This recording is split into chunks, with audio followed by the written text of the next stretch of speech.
I see a lot of the usual issues out there when I show up at your workplaces. Thank you for those of you that continue to invite me to do the walkthrough inspections. Thank you, workers. I love the workers, especially those of you who are so friendly and try to really ask questions and have that interest in safety for the mere purpose of staying safe and healthy and going back to your families and being able to continue to work for a long time. So, respiratory protection, one of those issues. My information is on the screen. I make sure you guys write down the actual authorization numbers so that you can request training in English or Spanish. And Veronica and the center can also put that out there. Just email us with your needs. We'll see what the center can do at this time with all of the NIOSH issues at this point. Our objectives, we have some learning objectives. I would like for you to walk out with some practical knowledge. With every single webinar that we put together, we want to make sure that we end the hour with practical tools. What can I do to take it to the actual worker, the one who is doing the job? How can I make it work for me? So I'm not going to focus on a lot of the technical, very technical information, just because you do have your highly technical and knowledgeable people on your team, and hopefully you do. If you don't, it's okay. Today's webinar will kind of open your eyes to those requirements and see when you do need a knowledgeable person, such as an industrial hygienist, or when your administrator is not really the one to be doing the job because he may not have the experience, training, or the qualifications to be administering your respiratory protection program. So I want to start with some real life examples, and then all of this with the purpose of highlighting the 5 critical elements of your Cal OSHA respiratory protection program that needs to be in place and that continues to trigger immediate violations. Because that's the thing, I got to make sure that when we go out there, we're not just protecting the worker, which is the number one goal. Protect your resources, because without them, you can't have the business. But we also have to, look at the actual regulation, because they go hand in hand to make it happen. It's just a beautiful recipe, right? And then we would like to review respiratory selection criteria, just the basics, because inspectors, Cal OSHA inspectors, do check how you are selecting those respirators. Why do you have that respirator out there on the field, right? Most California businesses get it wrong just because they think that by looking up some of the documents available to you or the assigned protection factors written on a box, that they're able to say, this is the one we need and nothing else is needed, nothing else in depth, no studies, nothing else. So I want to review that basics in selection criteria. The next one would be listing the documentation that Cal OSHA demands during surprise inspections. So there's some paperwork. And mind you, respiratory protection is always in the top 10 most cited every year. So if you've been with me throughout the years that we've been doing these webinars, you know that almost every January of each year, I do have a top 10 most cited webinar. And respiratory protection is always in the first 5, right? Why? Because inspectors show up and they will always see the lack of an injury nose prevention program, and then they always invariably will find someone wearing either a dust mask, which is a respirator, if is a particulate filtering piece, and your workers are wearing it, and many times there is no knowledge behind that. Oh, I'm wearing this. I don't know why I'm wearing it, but my employer gave it to me, so I'm just putting it on. So we will talk about that, and then why is this important? Why even discussing respiratory protection programs when there's these highly knowledgeable people that help us put together programs? Well, people are dying. Last month, we put together a webinar regarding the emergency standard for countertop um, engineered stone workers.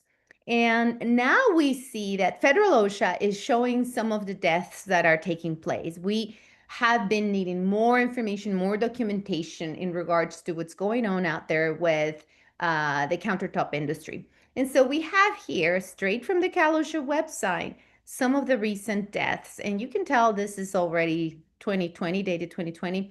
Miguel Ulloa, who was 49 years old, died from silicosis. That's the first case when you type in the actual word silicosis on the hazard that caused the death.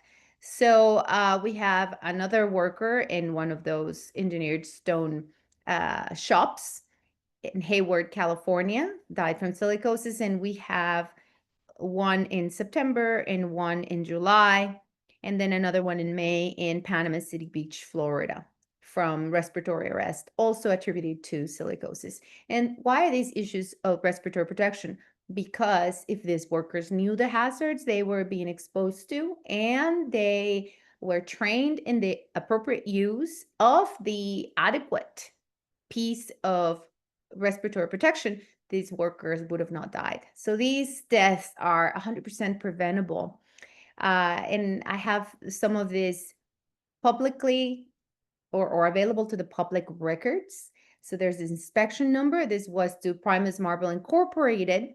There's the address in Pacoima, California. And during our last webinar, we did have a representative from one of these organizations that is trying to get the information to the workers to help them become more aware of the hazards so that they can protect themselves. So Mr. Ulloa worked at this facility in Pacoima, and he developed silicosis after a decade of working here.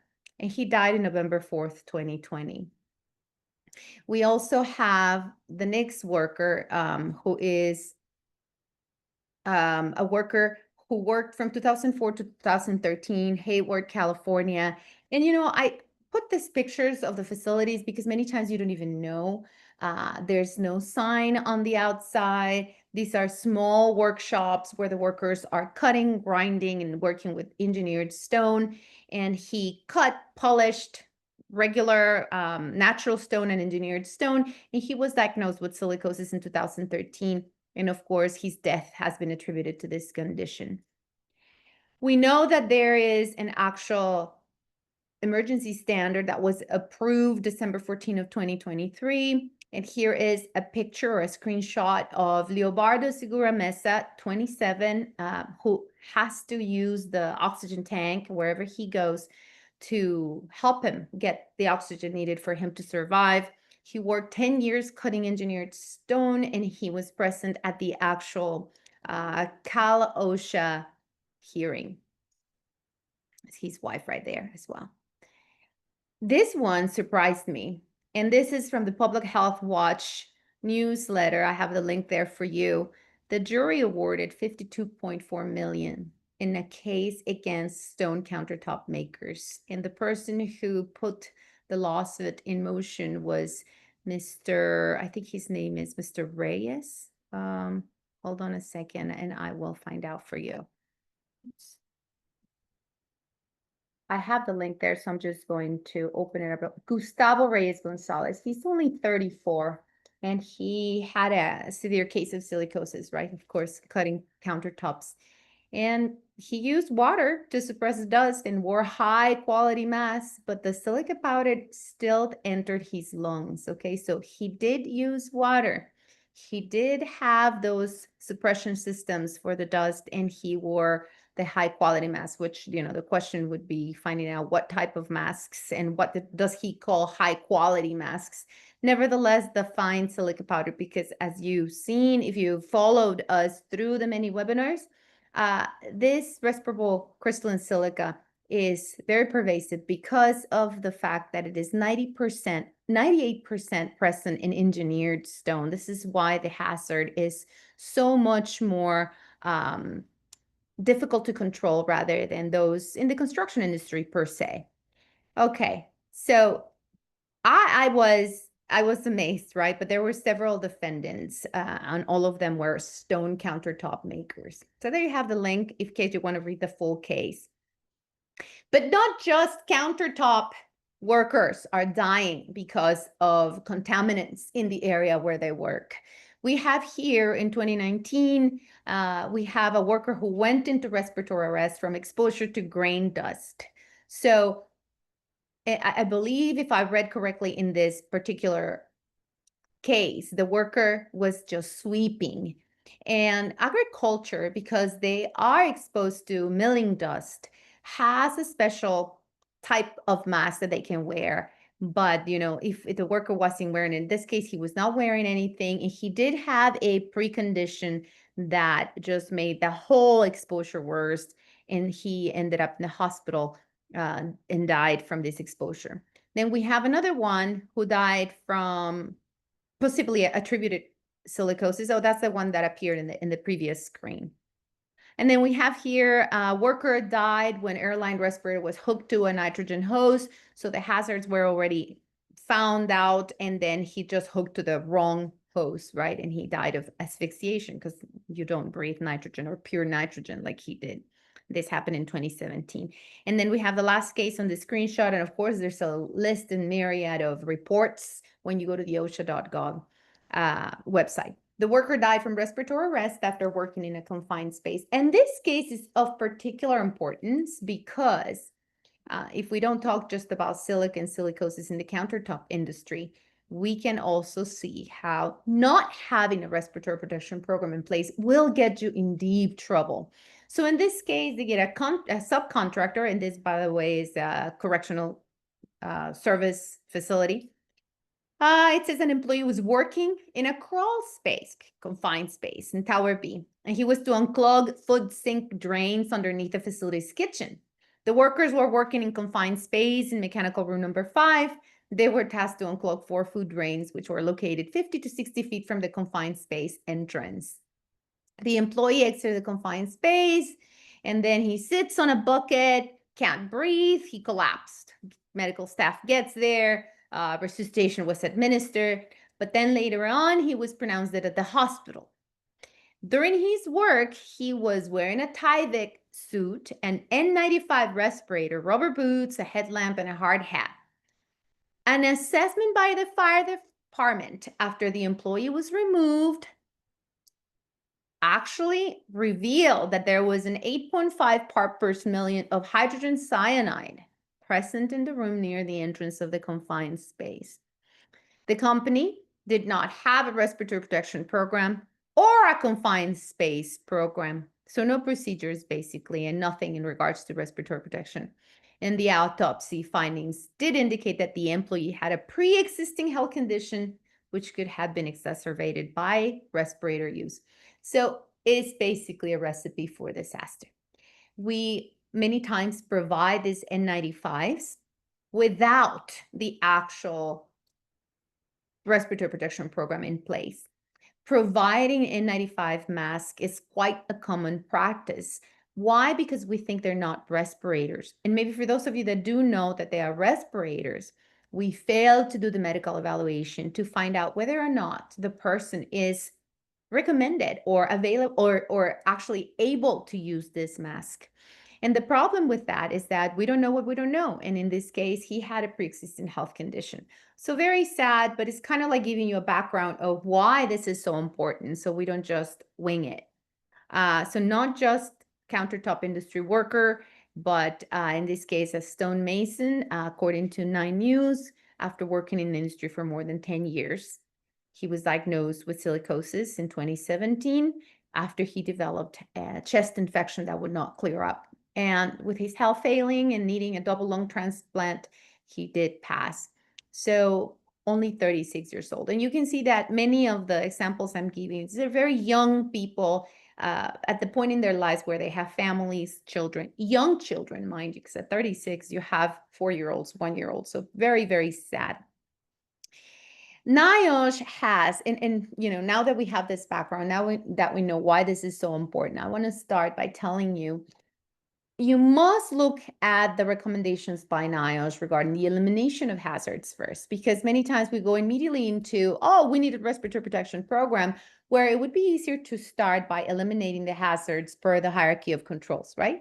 Can we eliminate this product, chemical, dust, fumes, mist? If we cannot, can we substitute it for something less dangerous? Or can we implement better machinery and equipment, engineering controls that isolate people from the hazard? And if not, instead of doing all of this, we walk down the actual hierarchy of controls, trying to really get rid of that hazard as much as possible, all the way to administrative control. So when we're working with something dangerous, even the way we do the work will help improve the actual risk that we're putting our workers at. And let me see, I think I have a question, and you can always ask questions either in the chat or the Q&A. And we'll go into that Yes, flour dust. What kind of protection will be recommended? So any type of dust. So now you know that there is an actual hazard to flour dust, right? And I will get into that in a moment. So let me walk you through this. As you say, well, there's tortilla dust, flour dust. Okay, so you write down the type of dust that you're exposing your workers to. So the 7 simple steps to being compliant. So the answer to your question will be given as we go into the actual webinar and all of the components of this presentation.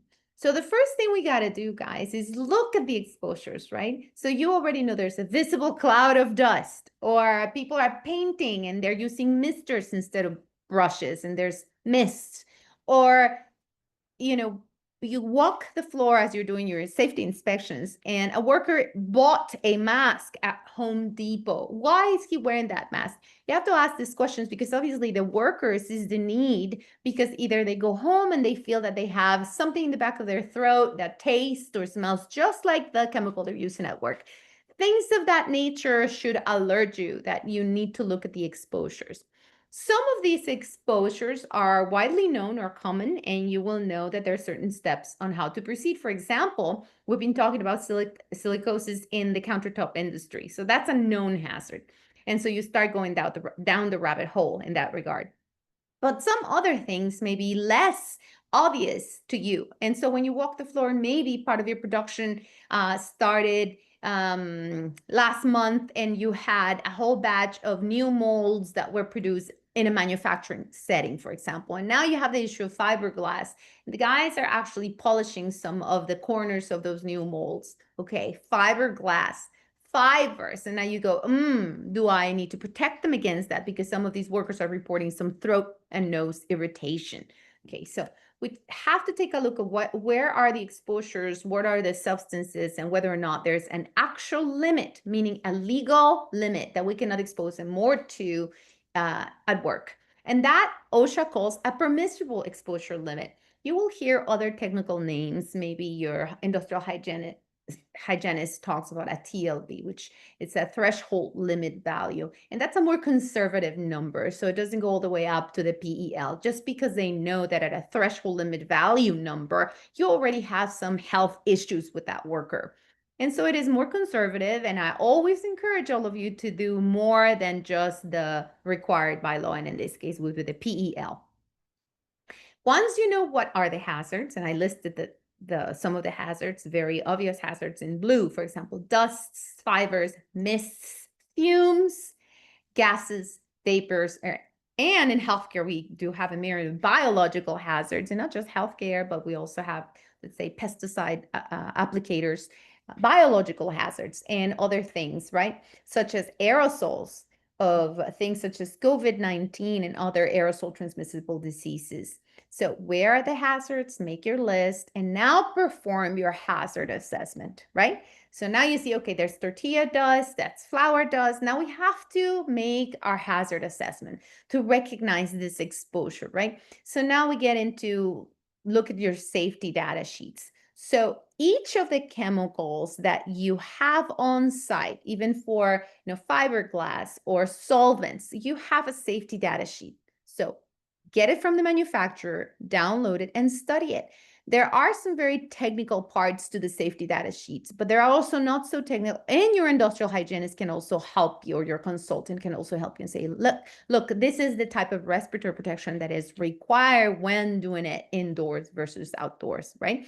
Because there's that different and if you look at letter B, look at the job task and the process, right? So looking at the safety data sheet will give you an idea as to, hey, we're doing it inside the warehouse, where if we do it outside, outdoors, and mind you, in the south end of the building, there's this portion of the building that is cool for most of the morning. We could have a station there where some painting is done, so we don't do it indoors, and there is no misting. So instead of spraying this, we're going to apply it with a brush. So you start looking at the job or task and going back to that hierarchy of controls to eliminate as much as possible the hazard to inhale those dust, mist, fumes, gases, vapors. And that's how you have to do safety at the workplace, right? This is where all these respiratory issues go down the wrong path if you're not looking at them from the perspective of the hierarchy of controls, then looking at the exposures, then performing your hazard assessment, getting all that information that you need, which is your safety data sheet, the SOPs or list of how you do the job and the task, and an analysis of whether or not you can modify that. And then performing air sampling, right? So you hire outside contractor, outside vendor, they bring on board an industrial hygienist who will be doing air sampling or monitoring, right? And they will attach these cartridges to the breathing zone of the worker, which will give them information as to how much of that is respirable, how much is that of that the worker is actually taking in. And depending on the size of the particle is also how far into the respiratory system it will settle and it will start causing problems for the worker. So a lot of good stuff and information that will be provided to you if you do if you in fact perform that hazard assessment. Then continue with step 3. Once you have that information, then you know you have to have a written respiratory protection program. Now, the requirement for a written respiratory protection program does not apply for those of you who provide voluntary use of dust masks. And that's just a very simple, we do not have any of these hazards present that the worker would be exposed to beyond the permissible exposure limit or the legal limit. And we want to make sure that you do know that because it's a nuisance dust, you could wear this N95s. We train the worker on how to use the mask, on the limitations of the mask, and we provide Appendix D of the regulation. Once you do those 3 things, you do not have to have a written respiratory protection program in place. But anything beyond a paper N95 NIOSH mask, you have to have a respiratory protection program in place. Now, number 4, you got to select the right kind of respirators for the jobs at hand. And there's always 2 major categories, either your air purifying respirators or your supplied air respirators. And it depends on what you're doing, right? Because you cannot use any of those air purifying respirators for atmospheres that are immediately dangerous to life and health. So that example of the worker that went into a confined space where there is a hazardous or toxic atmosphere and it's considered an IDLH is called. You cannot use an air purifier respirator. You have to look into supplied air, atmosphere supplied air respirators. Number 5 for compliance would be to ensure that those that are assigned to use a respirator who are doing tasks where a respirator will be needed are medically evaluated. And this is very important because the regulation provides an actual questionnaire that needs to be done, completed by the worker, cannot be seen by the employer, so you cannot see the answers. It has to be privately filled out and sent or mailed to your actual industrial doctor. And he's the one that is going to take a look at that questionnaire. And that's considered a medical evaluation because the doctor has the expertise and training to look at those questionnaires and then determine which of those workers may not be suited for the use of a respirator. Mind you, the medical evaluator may actually pick up the phone and call you and tell you which one of those workers he wants to see in person to determine whether or not he needs further studies to ensure that they are A-OK and able to wear a respirator. So number 6, performing an initial employee training and fit testing is crucial per the regulation and is all found in Cal OSHA's Title 851, Section 5144.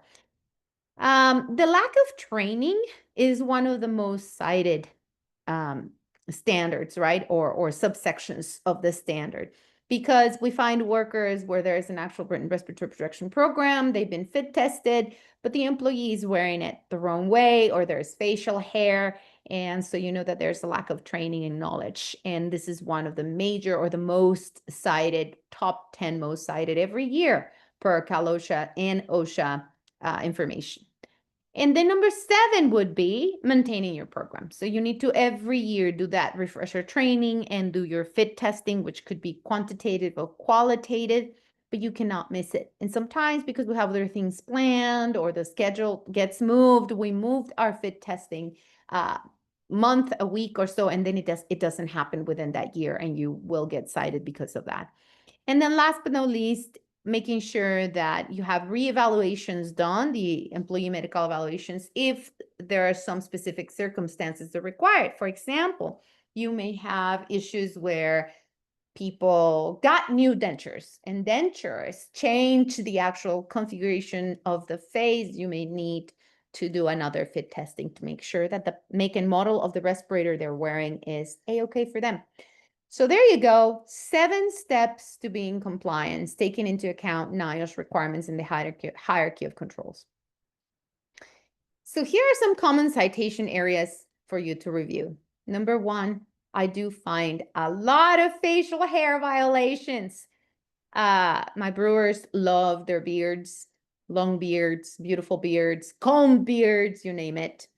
And don't tell me mustaches are just amazing, all shapes and forms. But you cannot wear a tight-fitting respirator if you have facial hair. Even just that 5 o'clock shadow will interfere with the actual seal. And then you are breathing all those contaminants through all of the surrounding where the seal was supposed to happen. You're breathing all the contaminants.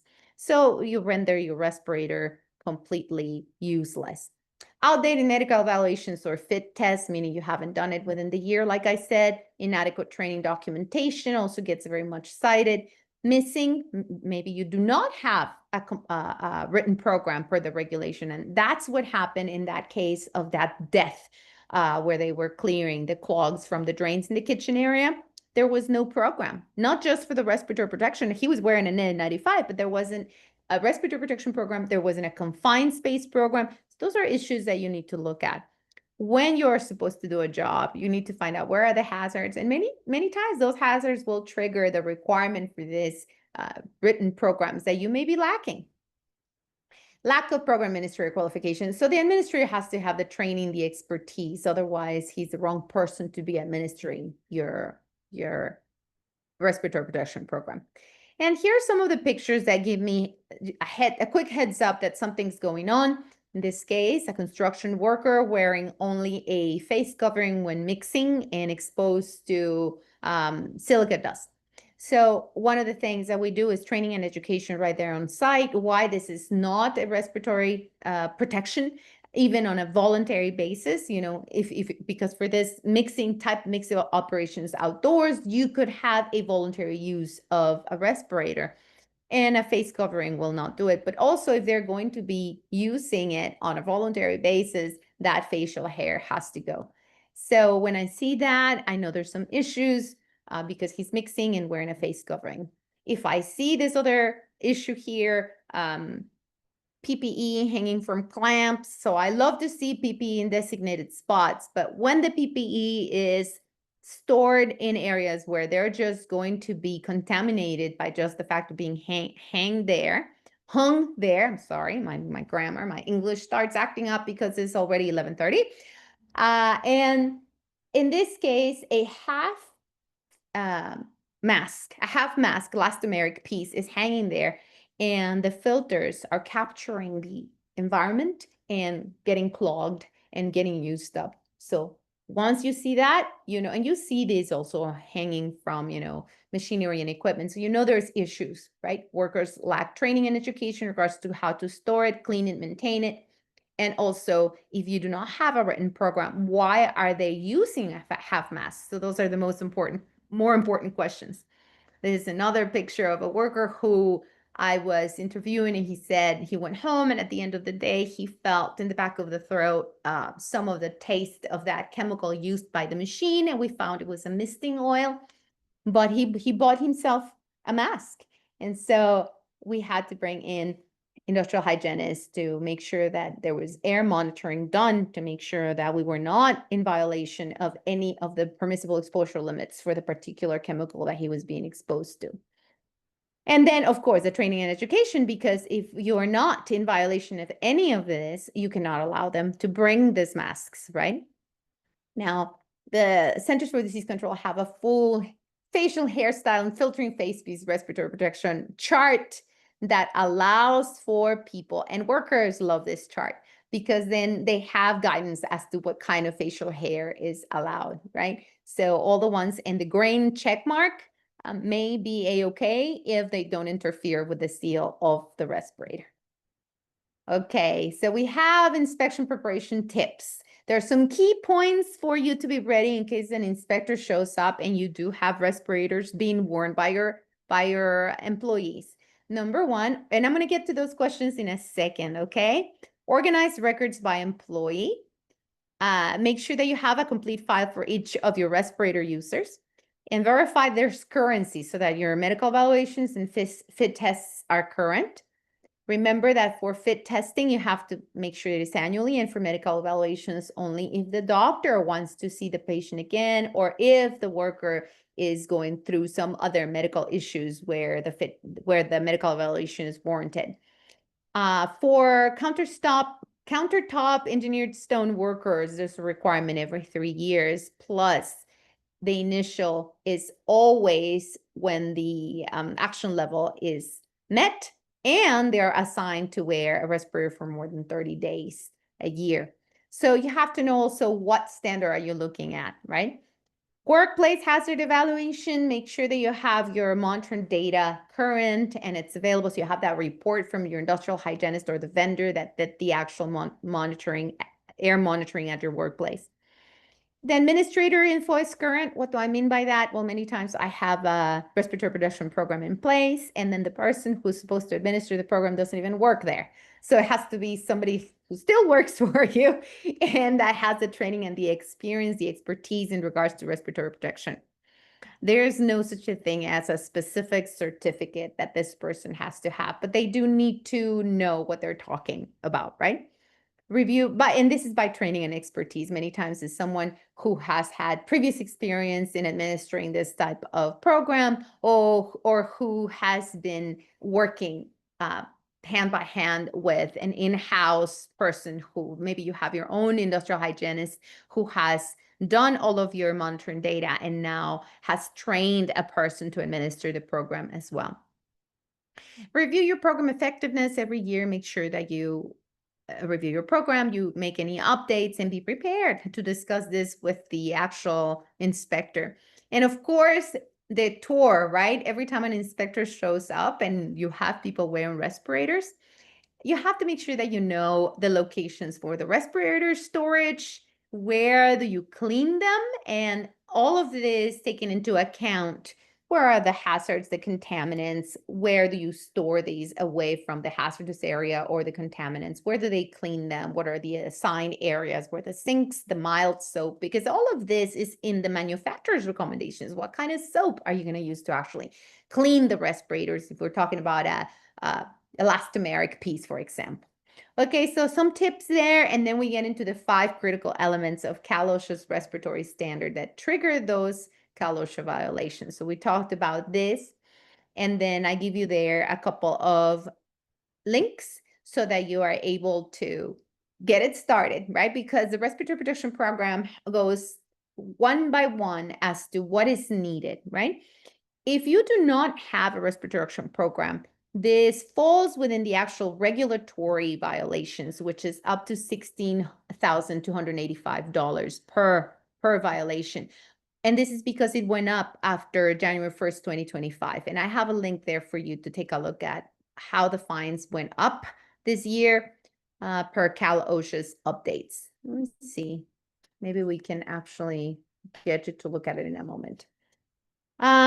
Okay, the next one would be the medical evaluations. For the medical evaluations, we do require that people are fit tested prior to wearing the respirator or prior to having the respirator assigned to them.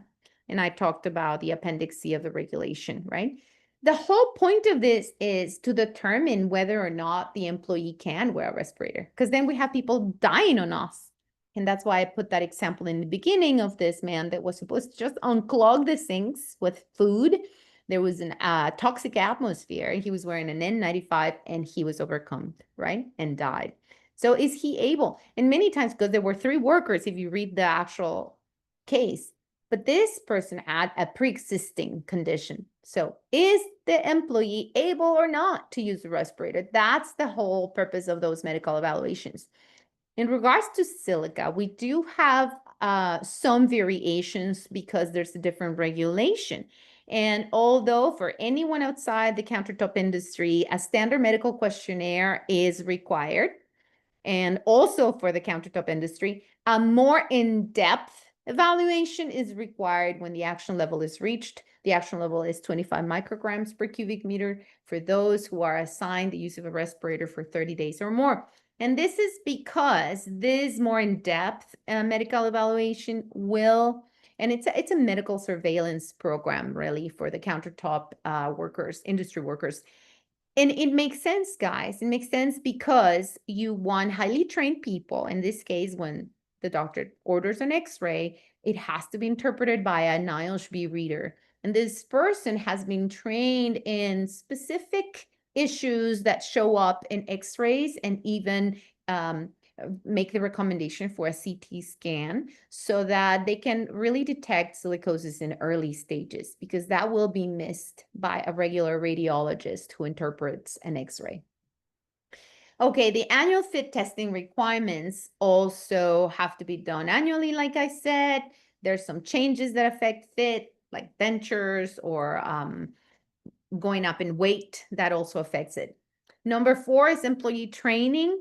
We have a lot of issues with training because we see workers buying their own masks, or we see workers wearing N95s and having these issues where they have either facial hair or they are found wearing the straps all crisscrossed, or they cut one of the straps and now the respirator is worn only with one strap. So a lot of those issues show and throw light on the lack of training. I like videos. Many of you will ask if training with videos is allowed.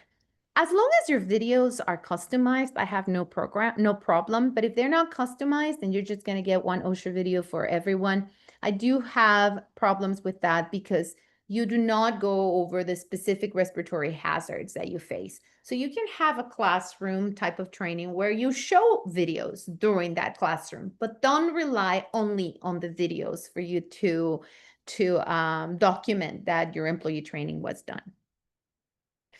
The next one is the maintenance and cleaning of your respirators. Where do you keep them? How do you clean them? One of the studies that was done during the COVID-19 pandemic revealed that many of the healthcare workers were not really taking the time to clean those half masks or PAPRs, and they were not wearing them appropriately, and they were not cleaning and disinfecting them because there were no more than 15 minutes designated for training to go over this very important portion of the requirements for training. So let's get into some of the basics real quick. When you select a respirator, once you've gone down the hierarchy of controls and you know what are the dust, the mists, what are you exposing the worker to, you have to make a decision as to whether or not you need an air purifying respirator or an atmosphere supplied respirator. The atmosphere supplied respirators are more commonly seen in situations of confined space, firefighters, so things of immediately dangerous to life and health, right? Or operations where the contaminants are going to be there for long periods of time and the employee requires that constant supply of clean air for long periods of time. So you see that in sometimes lead and asbestos abatement, etc. For the air purifying respirators, you see the half mask, the full tight fitting mask, the N95s, the P100s. You see the actual PAPRs as well. And those are all, most of them are negative pressure, but then you do have some positive pressure respirators like your PAPRs, where there's a battery operated type of motor that provides, and a filter that provides clean air to the respiratory area or the breathing zone of the worker. So once you make a decision as to that, you cannot just immediately say, okay, well, this looks good. You have to get into the assigned protection factor. Each of these respirators was assigned a number, and it just means that that category of respirators is supposed to perform at a certain level, right? And there's a publication by OSHA.gov that will give you information in regards to the assigned protection factors, and it's a full document. And you can read it. And then there's a link also for both the publication and also the regulation. So once you see this, you will see that, for example, for a half mask or a dust mask, you have an assigned protection factor of 10. And what that means is that you can use that respirator theoretically, and it will protect you against the contaminant up to 10 times the PEL, if that's what you're using, the PEL. If you're using TLV, it will protect you up to 10 times the TLV, right? So this is how you start making the determination. You now need to take into consideration also the MUC, right? And so here are a list and just pictures of those respirators where the assigned protection factor is given to you. And then the maximum use concentration number needs to be used right alongside the assigned protection factor and calculated mathematically. So the maximum use concentration is the maximum atmospheric concentration of a hazardous substance from which an employee can be expected to be protected. And it's determined by the assigned protection factor number that you saw in the pictures that I just showed you, times the PEL or the TLV if you want to be more conservative. And it all depends on what you're working with, right? The health hazards and your industrial hygienist recommendations. So here's a sample scenario. A countertop fabrication worker will be performing indoor grinding of engineered stone. Mind you, indoor grinding is considered one of those high hazards or high trigger tasks for the standard for workers that do this type of jobs, right? The engineered stone many times contains between 80 to 98% of respirable crystalline silica content. He's going to be doing this 6 hours per shift using a handheld grinder with wet methods. Based on Irish field studies, we know that the expected average respirable crystalline silica concentration will be 240 micrograms per cubic meter, and we know the PEL is 50 micrograms per cubic meter. So here's an example of how that maximum use concentration calculation is done. So we know that a half mask MUC would be the assigned protection factor of 10, because that's the number assigned to this type of respirator, times the PL, that gives you a 500. And that is greater than 240, which makes it acceptable. Mind you, this is where things start getting a little iffy, because this is an actual high trigger task. And what we mean by that, the regulation says that you can only use a PAPR, right? Because it gives you a more acceptable margin, especially because in this type of industry, we do have the requirement for eye protection. And many times you create a hazard when the worker cannot see very well to perform the job. So this is an example of how the APF times the PEL gives you a number that will give you an idea as to whether or not that respirator that you're selecting is acceptable or not for the task at hand. The counterstop industry's high exposure trigger tasks do require, and this is the exact wording in the regulation, a full face, tight fitting powered air purifying respirator or a respirator that provides equal protection, equipped with a HEPA, which is a high efficiency particulate air filter, or an N100 P100 filter must be used by workers that do this type of jobs. And then with some exceptions, combination filters that include organic vapors must be used with artificial stone. And that happens whenever there's glues also involved with this, because they have to put this huge blocks of stone in corners where they cut the piece of stone and they have to glue it. And now you have to look into a combination filter, right? So when we talk about choosing the right respirator, we look at the assigned protection factor, we look at the maximum use concentration, and then we move on to choosing the right filters depending on the chemical or substances that are resulting from either the process or the job or the task, right? So we have contaminants such as dust, aerosols, mist, and fumes. The device that we are going to put in a respirator will be either a filter cartridge or a sorbent cartridge, and it can be a combination of both. The filter is usually paper, which acts just like your regular cheesecloth where you just put things through and it traps the bad stuff, right? That's a filter. The sorbent, though, uses things such as activated charcoal that is in the element of the actual cartridge so that it can absorb those gases or vapors, and it when the actual media gets full, you can actually either smell it, and so now you know that the gas or the vapor is getting through the cartridge. And then that's where your schedules for changing out your filters come into place, right?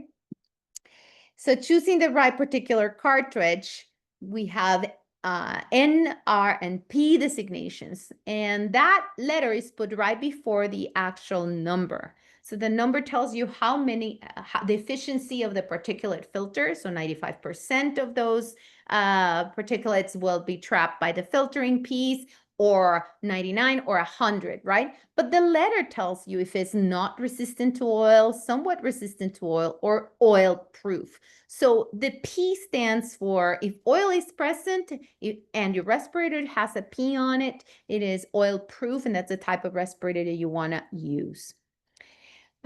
Here is in regards to the efficiency, 100, the filter is expected to trap almost 100 out of every particle, out of every 100 particles, right? So this is what we consider a HEPA filter. And this is the type of filters that are required for any and all operations with silica dust, right? For example, when we have tools or dust extraction systems or vacuums, that's what we want. The filters need to be HEPA filters so that it traps 99.97 out of every 100 particles of silica, respirable crystalline silica. And then 99, of course, 99 particles out of every 100, and 95 particles out of every 100. So this is how you start making your decisions. And then sometimes you're going to have a combination cartridge that is going to attach to that half mask, and it'll be, color coded, and it depends, or acid gases and organic vapors, and organic vapor and acids, you'll have the yellow, which is a combination of the black and the white. For ammonia, you have green. For formaldehyde, you have the olive black if it's combined with an organic vapor type of sorbent cartridge, and so on and so forth. So any time that you take a look at what the worker is wearing, it'll give you an idea as to the type of cartridge that the worker is using. 3M is very good at providing you some of the industry information about the change out schedules, but this is something that you also have to work out with your industrial hygienist, the type of respiratory protection that is required for the contaminants that you are exposing the worker to, and then the actual change out schedules. So as you can see, then you cannot just randomly pick a respirator based on an assigned protection factor. You can only use that type of respirator if you have a written protection program with all of the elements where you went through the actual selection per some of the things that we are explaining here. Mind you, respiratory protection is so complex that an hour is sometimes impossible to go over everything that is needed. But it does give you an idea, and it does alert you as to the things that you may not be doing up to code or up to the regulation. So never provide a respiratory protection or respirator without having your full program in place, right? So this is an example for pesticide applications. They have crucial to use NIOSH approved respirator with the black, which is your organic cartridge or canister, and a particulate filter, right? Also, you need both, the one for organic vapors and the one for the particulates that are going to be present in the air. The documentation that must be present. So we said, what are the required elements? When you look at section 5144, it'll give you the elements. As always, the section or the regulation is somewhat difficult to read, so I will make sure you get a copy of the slides. But here is kind of like the summary. You got to have it in writing. You have to have the name of the program administrator. You have to have your procedures for your selection. How did you select those respirators? Medical evaluation procedures you will have there. Who do you send these workers to? The fit testing procedures, either qualitative or quantitative.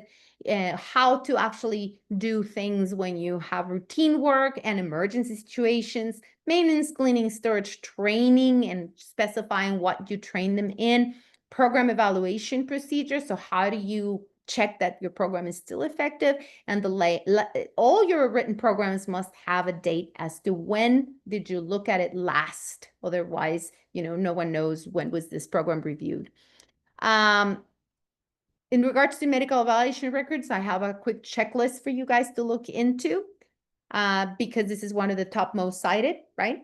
the questionnaire, which is in Appendix C of the regulation, the written recommendations, because the doctors do make recommendations after receiving those questionnaires, records of follow-up medical examinations, showing questionnaire administered confidentially. This is an important one because we need to provide information or proof that our questionnaires were filled out without having a supervisor hovering over our employees, so that the employer did not look at all the medical information provided by the employee, and that it was completed before fit testing. We have the fit testing records that are also required by the regulation, and you have to have all of these things, a medical evaluation and fit testing records, to be kept for a while, right? And when I say for a while, the regulation for record keeping requires that any exposure to any hazardous substance is kept, not just the safety data sheet, but the medical records are kept for 30 years plus the time of employment. Okay, and then training records, the required documentation also listed there, because I am very picky as to how you document the attendance on those rosters, what time you started, what language you spoke or explained the material in, and of course the stuff that you have to cover, which is your outline and what you use to cover the material. All right, I'm going to go over some of the questions that you guys have. I hope that we did see those 5 critical elements of the respiratory standard that trigger those violations. If there's anything that you need a little bit more information, you can always email us your questions if we don't have enough time to answer those questions today. So the criteria for selection, just the basics today, and some of the documentation needed. All right, let me take a look at some of those questions here. You mentioned that you need to verify if the employee can wear an N95 by medical evaluation. The standard says you don't if it is voluntary. That's absolutely right, Mr. Lopez. The reason is, if you've determined the actual substance, dust, fumes, mist, whatever you're exposing them to, are not above the permissible exposure limit, you may make the determination, but we have to be careful with the voluntary use, okay?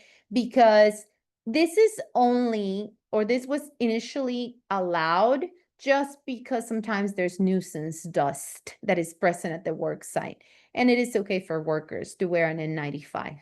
This is also allowed in the construction standard for those that fall under those requirements of Table 1. So maybe you're using a saw with the wet methods in place per the manufacturers, and it is less than 4 hours, which is in the Table 1. You go, okay, and the worker still wants to wear a mask. They can have it on a voluntary basis, which means he doesn't have to have the medical evaluation, but you must provide with Appendix D of the regulation, which is information about the limitations of that piece of respiratory protection, because N95s are considered respirators. How do you convince people not to have facial hair? That is one of the hardest things of my job, to convince people to do anything. The truth is, I don't convince them. What I do is I only do training and education. So you either present an actual training 15-minute session, you present cases like the one today where I talk about deaths because of silica dust in the countertop industry. Let's say that they are cutting engineered stone, and the worker refuses to shave, or he continues to show up with that 5 o'clock shadow, so a little bit of that stub all over the face. I'm not going to try to convince him. First, I'm going to train and educate, and then we discipline, because through training and education, we give them the tools to understand the reason why for their own health. There's a win to them. So it's a win-win situation. You win because you won't be sick. I win because we will be compliant. And then the disciplinary issues, where many times is, oh, I forgot, right? And then making sure that if they forget, that we have more layers of protection, such as maybe a designated area where they can go and shave. Many times we don't think about that. Hey, maybe we do want to provide with razors in an area that is clean for them to shave, because we want them to do it, right? Sometimes they don't do it because they forgot. And to send them back home is sometimes not a very good idea. The respirator users do not have facial changes. As you mentioned, how frequently do you recommend respirator users should be medically evaluated? For the medical evaluation requirements, depending on the regulation, I believe for engineered stone workers, there is a requirement for this to be done every 3 years, but sooner if the physician requires it, or if there's anything that the administrator or the employee is reporting as unusual, maybe shortness of breath while wearing the mask. So anything that doesn't seem up to par, well, very well may represent the need for that medical evaluation. But there is no annual requirement if that's what you were going after. Then what else? So yes, we will be making sure that we share all of these slides.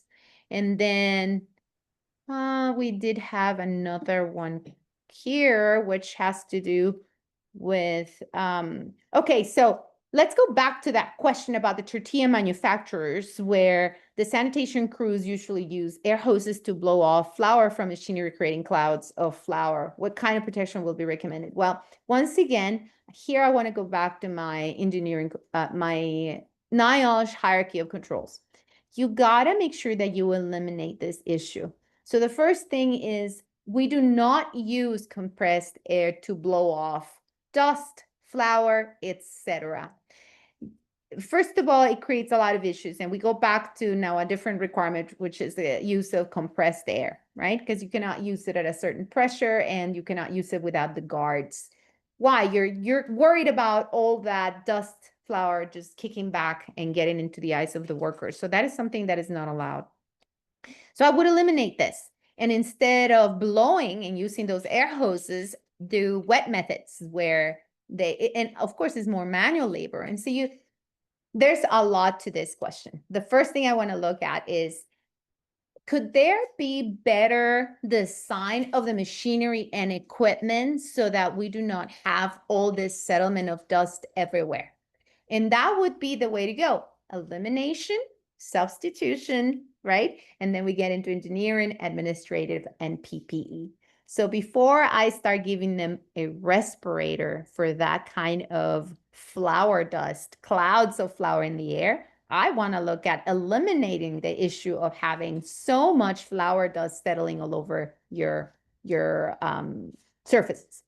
And I hope that answered it, because once you get to eliminate that, to look at how can you not have it there, then you also prohibit the use of the air hoses to blow off the dust, right?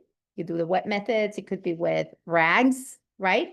As you diminish the amount of dust and then the residue is done with rags, then you can move on to, hey, we don't need a respirator at all, right? Okay, anybody else? I think we are very much over the time. It is 12:02, and I know your tummies are making noise. I appreciate your time, and I will see you soon. I will send those emails to see when we will have our next update webinar, and I appreciate your time. Any more questions? Although we did have one more question from Amanda in the Q&A. Okay. When completing annual fit testing, is annual defined as every 12 months or within the calendar year? No, every 12 months. So it has to be within the 12-month period, not a calendar year. Great. Thank you so much, Alba. And as always, we'll send out the slide deck. Please make sure that you fill out the evaluation. The link is in the chat, but I will also be emailing it to everybody. So no worries if you don't get it from the chat. Sorry, Veronica, to interrupt you. I have another question. An employee was recently fit tested within the past 2 months, and he returned to the clinic stating someone had taken it from the work site. Do they have to be refitted? The same mask if they already fitted for? Well, the mask that you give them is a specific make and model, right? So now the question has to do with PPE replenishment, not so much the type of respirator, but whether or not you're required to provide them the same. I'm confused about the question, but I will approach it the following way. Yes, you give them the same mask. If the mask disappeared, just give them the same make and model that they were fitted for. That's the answer. All right. And of course, if an employee is saying that someone is taking their respirator and this issue is happening often, I'm just thinking, why are respirators disappearing from the job site, right? That's a different issue. But hopefully it has to do more with, it really did disappear. It happened a very rare time that this occurred. And so you just give them the same mask that they were fitted for, same make and model. And yes, is within the 12-month requirement, so you're okay. Thank you, Veronica. And if anyone else has questions, please go ahead and email them to us. We are so happy that you showed up today. Yes, so we did do that one. Okay, cool. Thank you, Denise. I hope I did answer that question. Awesome, awesome. Okay, great. I appreciate your time. Have a fantastic weekend, and we'll see you soon, okay? Stay posted. Thank you, Veronica. Thank We'll you, see you Alba. soon. Thank you, everybody.